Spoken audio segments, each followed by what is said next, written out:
First, open your copy of the DS Measurements Worksheet.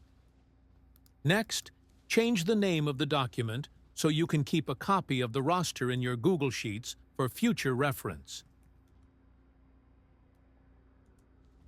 Go to the school name cell and enter your school and the season you are gathering measurements for.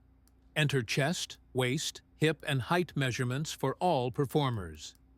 Chest measurements must be even numbers only, and all measurements must be in inches to receive the perfect fit.